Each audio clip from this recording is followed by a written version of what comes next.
নমস্কার, আমি কবিতার কলতান থেকে আমার চ্যানেলে সবাইকে স্বাগতম। বড়দেরকে প্রণাম জানিয়ে ছোটোদেরকে অনেক অনেক আদর আর ভালোবাসা জানিয়ে আমি এখন চলে এসেছি আমরা সকলের আজকের বিষয় নিয়ে। আজকের বিষয় মৌসুমি সিনহা ও দিয়েছে। বিষয়টা দেওয়ার জন্য অনেক ধন্যবাদ।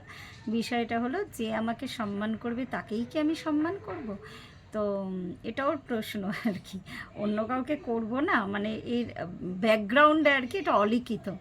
তো এটা নিয়ে যদি আমি মনের ভাব বলতে চাই, প্রথম কথা যে আমরা এমন অনেক ব্যক্তিকে সম্মান করি যাদেরকে আমরা সরাসরি চিনি না। যেসব মহান ব্যক্তিত্বরা বা মহান পার্সোনালিটি, সে বয়সে ছোট হোক বড় হোক সমবয়সী হোক যাই হোক না কেন, তো সবসময় তো সবার সাথে সরাসরি যোগাযোগ বা ইন্টারাকশান থাকে না। তো এরকম মানুষজনকে কিন্তু আমরা রেসপেক্ট করি বা সম্মান করি। তারা আমরা তো মানে আমাদের নাম শোনা তো দূরের কথা, মানে আমাদের অস্তিত্ব আছে বলেও তারা জানে না।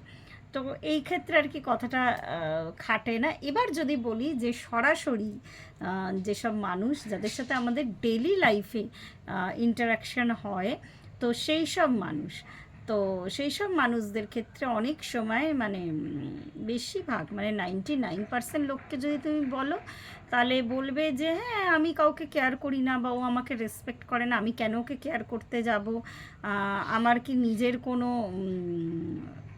মানে আর কি ভ্যালু নেই নাকি। তো এইরকম কথা কিন্তু বেশিরভাগ মানুষের মুখেই শুনবে।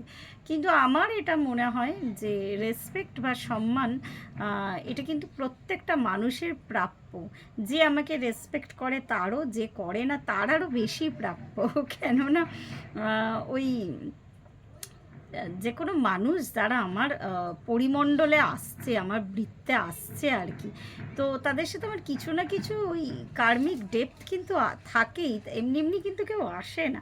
তো আমার মনে হয় এইটুকু চেতনা যদি এক ফোঁটাও জাগরিত হয়, তাহলে প্রত্যেকের ওই মানে এই কার্মিক ডেপথটা আর কি, যে ধারটা আছে আর কি, সেটা মিটিয়ে যাওয়া ভালো।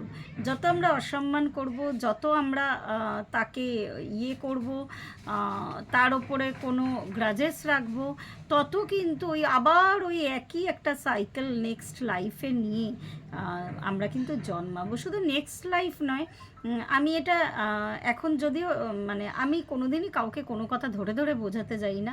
আমার এটা মনে হয়, তুমি এই কিছু প্যাটার্ন আর কি কিন্তু সামনে আসে। যদি দেখো তোমার সামনে খুব মিথ্যাবাদী মানুষজন আসছে, কথাটা বলতে খারাপ লাগলেও কথাটা ভীষণ সত্যি কথা। মানে ওই মানুষ ধরো প্রথম হয়তো তোমার ফ্যামিলিতে থাকলো, তারপরে দেখলে ওই মানুষটা থেকে তুমি দূরে সরে গেলে, পরবর্তী সময়ে দেখলে তোমার বিয়ের পরে তোমার শ্বশুর বাড়িতে ওরম মানুষ প্রেজেন্ট থাকবে। একই মানুষ নয় কিন্তু, একই বৈশিষ্ট্যের মানুষ আর কি, ওই সেমভাবে তোমাকে তারা কষ্ট দেওয়ার চেষ্টা করবে। হ্যাঁ, বা সেমভাবে তোমাকে তারা মানে আর কি কী বলবো, অন্য পথে পরিচালিত করবে। আর সেই মানুষটাকেও তুমি বাদ দিলে এবার দেখবে তোমার চাকরির ক্ষেত্রেও একই ক্যারেক্টারিস্টিকের একটা মানুষ। এটা আমি আমার লাইফ দিয়ে আমি দেখেছি, আমি হাড়ে হাড়ে টের পেয়েছি। মানে কিছু চরিত্রগত দিক থেকে মিল আছে, এরকম আমি লিস্ট ধরে বলতে পারি। সবার নাম সবার কথা তো আমি ওইভাবে নাম ধরে তো আমার ইউটিউব চ্যানেলে আমার বলার কোনো প্রয়োজন নেই।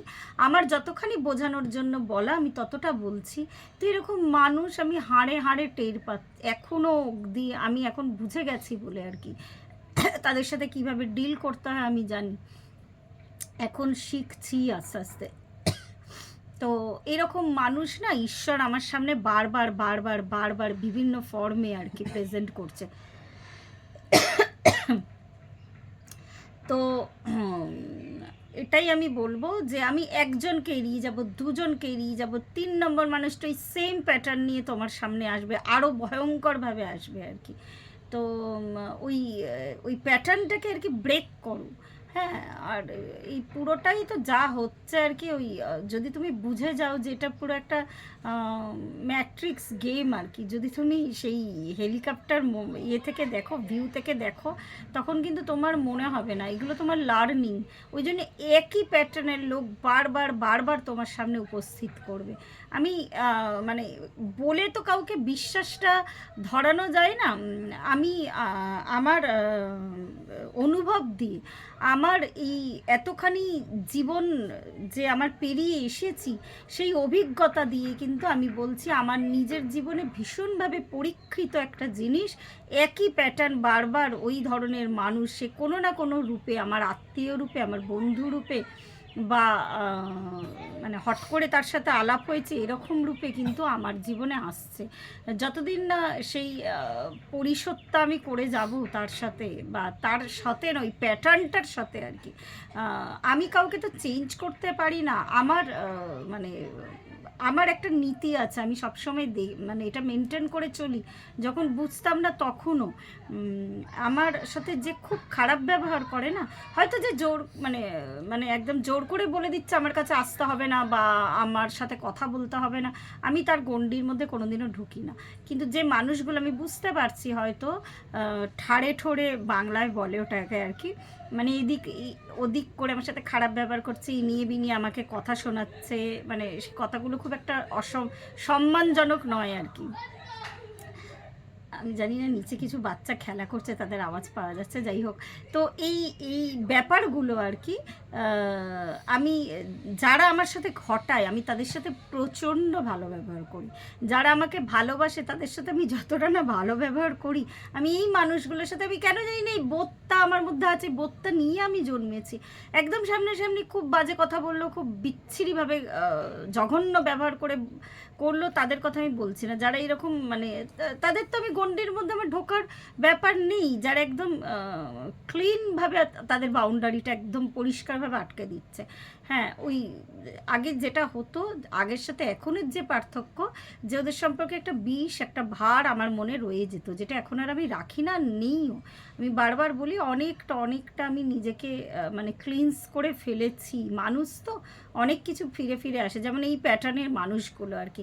আমি জানি যতদিন না এই লুপ আমি ব্রেক করবো, ওই লুপে কিন্তু আমি ঘুরতে থাকবো। তো সেটাই ব্যাপার আর কি। তো এরকম মানুষ যারা আমাকে বারবার ছোট দেখানোর চেষ্টা করে, হেয় করার চেষ্টা করে, আমি কিন্তু ভীষণভাবে তাদের সাথে ভালো ব্যবহার করি। অ্যাটলিস্ট এটার জন্য নয় যে আমি ভালো মানুষ তাকে প্রমাণ দিতে হবে, তার জন্য কিন্তু নয়। তারা যাতে নিজের এই প্যাটার্নটা থেকে বেরিয়ে আসতে পারে, আর যাতে কারোর সাথে এরম না করে। আমার ওই যে একবার বলছি যে এই কথাটা কত লোক বিশ্বাস করতে পারবে আমি জানি না, আমি সাধু মহাত্মা নই, এইটা আমি করি, এটা আমি আমার ছেলেকেও আমি কথাটা শেয়ার করি, জানিস বাবু এটা এরকম আমাকে করেছে, কিন্তু ওকে আমি তার প্রত্যুত্তরে ওকে আমি ভীষণ ভালো ব্যবহার দেব, এটা আমি ওকেও শেখাই। তো একদম ছোটোবেলা থেকেই এটা আমার নীতি আর কি। তো এই নীতিটা আমি মেনে চলি। তো আমার ক্ষেত্রে বোঝাই যাচ্ছে যে এমন নয় যে আমাকে রেসপেক্ট দিলেই আমি তাকে রেসপেক্ট দেবো, নালে দেবো না। আমি নিজেকে মনে করি আমি ভীষণ সাধারণ একটা মানুষ, একটা ভীষণ সাধারণ সত্তা আমার আর কি। আমি সবার সাথে মানিয়ে গুছিয়ে চলতে হবে আমাকে এই জীবনে, বা আমাকে এই লার্নিংগুলো শিখতে হবে। সুতরাং আমাকে যে যাই বলুক না কেন, আমার মনটা যদি ওই মানে নিস্তরঙ্গ থাকে, আমার মনে হয় না যে তাতে কোনো মানে ওই বাইরের ব্যবহারটা আমার মধ্যে কোনো প্রভাব বিস্তার করতে পারে।